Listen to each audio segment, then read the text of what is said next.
You on that Saturday, and we thought he was using the staff that was already there to do the background checks, the ID and fingerprints, contracted that out to outside company. He had just fired the parent involvement staff, gave them, their last day is the 26th, I think, of next month. I've asked the inspector general that he hired about $1 million sent over to the Detroit Foundation. For whatever reason, finally the inspector general met with me for 15 minutes last week after constantly sending it to him. And then someone said that the inspector general, this John Bell, is protecting himself.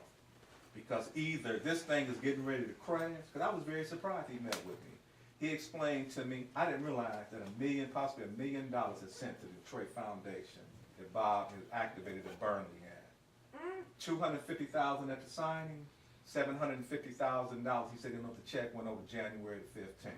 That's against the law. I've asked Kim Worthy, because word came to me, no one has asked her to investigate Robert Bob, so she has nothing to investigate.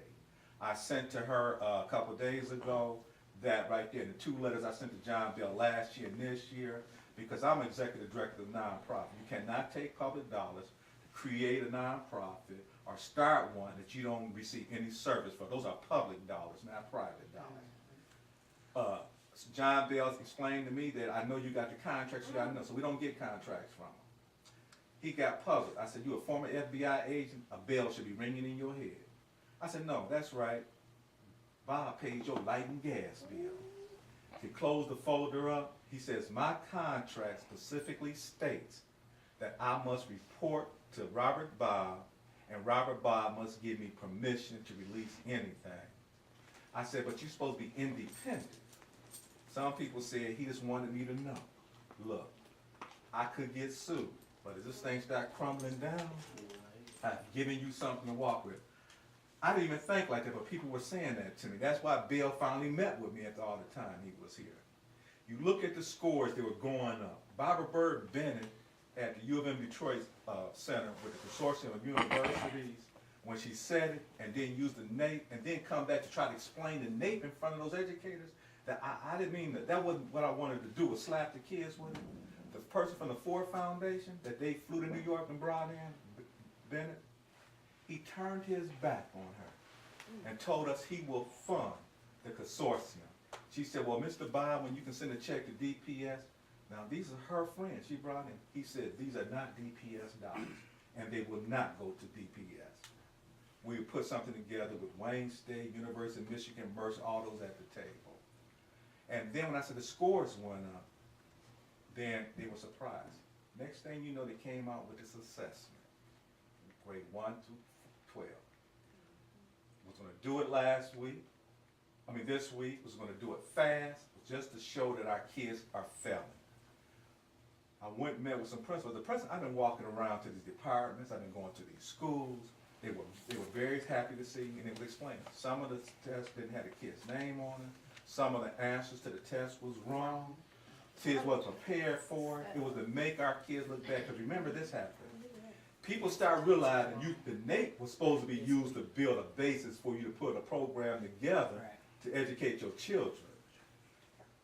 The meat was going up since the board took over in 06, 07, their first full year. Because only 05, 06 was already signed off, and they came in January 06. People don't really think about the school year started the fall before January. 07, 08 they went up.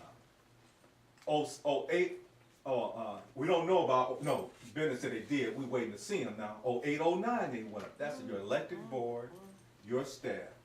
Bob has stripped, even we came from Lance, he stripped these guys of another staff member, and she's only down to one and fighting for a second one. Because we put on a good show. Those Caucasians were so impressed. They said, no, they came up there organized stuff in black and white, we weren't fighting and screaming with each other. Citizens came up with us. So he has been spending, this water faucet has been on and it's flowing. Last night we rejected every person that he recommended to hire for DPS. Even though we had rejected it before when I was human resource chair, and he go on and just hire them anyway, cut them checks.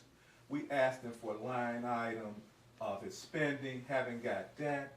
That's why he's spending so fast. Remember one thing, Robert Bob always get put out. This is the most lucrative. We're asking the FBI, under Bush, the Undersecretary of Education came in 08, and I was asked to go sit with him with Kerry Ketchum. And I couldn't figure out why, when they start talking about Title I dollars, 53 million may have been a misspent. And I go, well, I just got here in 08, 53 million. And they said from 02 to 05. Flanagan was there, Mike Cox's office was there, the federal FBI was there, Callaway was still in position. I go, that's Granholm, because I never want to think England. They forget about Granholm. And the Undersecretary of Education kept looking at me. I said, that's a state takeover, Granholm. He looked at Flanagan frowning up. He said, we don't give our money to the Title I dollars to each district. We give it to the state, and we're going to penalize the whole state. Flanagan got upset. If you ever read Bob's contract from Granholm, who she called overseer, who he started referring to himself as the overseer, I started pointing it out loud. You get to that paragraph about Title I dollars, the state got a strong hand still in on that. So the district is moving forward, but the idea is, if you got 50% below, you see those scores compared to the state, Marcus Garvey, the Detroit Public Schools in the state, and they went up again, that's 09 will be coming out. The race to the top got language that if you cripple a district, get them low enough, you got an excuse to come in and take over. But the kids and the staff, I give them credit. Bob had said about one ghost employee. I asked him, he spent $3 million, didn't find any. I asked him about the blackberries. Some young person told me, Mr. Mathis, those blackberries that made in China for $6, they ain't worth nothing until you turn them on. I said, y'all have turned on all those 1,100 blackberries? Man, that has been a big deal.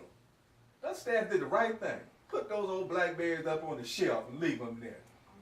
Didn't have to worry about busting the brain cell on them. It's when you activate them. It's the phone. Which I didn't think of that. But young folks are technology. So it is we really need the people to get behind the board, get behind some of the parents and staff that's out there by themselves. Bob has been dangling a carrot, and then what he do is, I'm gonna give you some, but 1.5 billion with S. I got 50 million to play with y'all in Detroit. Give you 10,000 here, 100,000 here. I'm gonna drop $1 million off over here. And look, yeah, that 90 million. Now they found some folks stole $800,000 worth of laptops. Right. Think about it. The first batch was 53,000 local folks. They was down the street.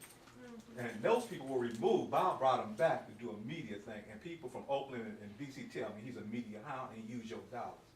The 800,000 you saw was, they found them at University of Michigan, Bloomfield. Right. So since Bob been here, $800,000 worth of laptops, and was no media on it. Till someone, I guess, busted that guy at University of Michigan and came out. Oh, now they got an investigation, because if you catch him up, he'll move fast. He has hired so many media people from the free press, and the majority of the people he hired are white, Caucasians. All the media staff now is white. And he initially put $5 million. I think it's about $20 million in the media. Yep. So, from the board's money. From the board's money. But he's done that. That's why they got rid of him in D.C., Oakland. He loves them. He blamed the board in D.C. the reason why he got threw out, because they didn't go out into the community. But his whole thing is cut the bridge of communication. And for us, we don't realize that he has created the largest job loss of any entity in the state of Michigan. So why would Jennifer Granholm set up something like that if she knows his background? Because the pimpstress was doing that. She mad because we got the vote back. Realized that she was doing that with staff and contracts and started that, they created that bigger deficit and then borrowing $210 million to cover up. See, they didn't think that people would vote and give them the right back to elect the board. Right. They thought it would be at least a blended mayor and state, mayor control, and it didn't work that way. The people voted outright.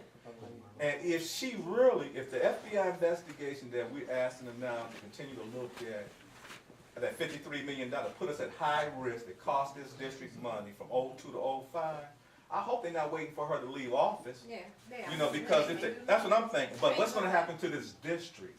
Because now she has nothing to lose. Yeah. People say she's tired looking. I think she's worried.